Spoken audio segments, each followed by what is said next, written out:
killer stared at the 1 million to see their reaction to his explanation, but no one was there. Camera 3, the last camera, was staring at the face of genocide. Camera 3 was all there was. The million had never existed, except in the killer's lonely and twisted mind, warped by 1 trillion years of guilt. There was no steam,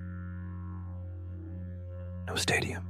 There was only darkness and a pain that could never be communicated. The killer was completely alone in a void universe. He was the murderer of man of life itself. When he died, life would be at an end, except as an eternal, infinite, freezing darkness. And that's not life. How could one man endure so much responsibility without venturing into the lunatic garden of black flowers? With no possibility of return, there could be no pardon from this unique life sentence. "You know," he muttered to the unfriendly silence all around him. The worst thing of all was that when those 3 crones fell on their faces to worship me, it wasn't the fact that they wanted to worship me that really disgusted me.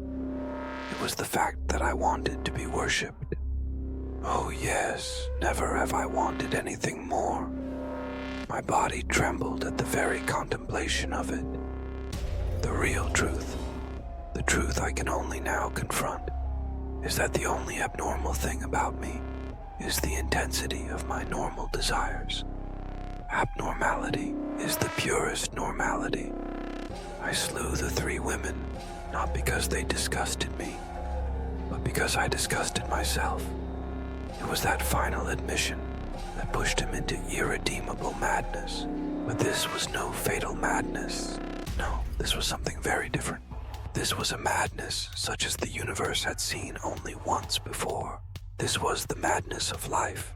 It wasn't long before the maddest of all mad notions came to the killer and told him what he might do to avoid the loneliness he thought he had made inevitable for himself, and provide him with the worship he had secretly craved for so long. He smiled. He knew he was divine. Only someone greater than man can kill man.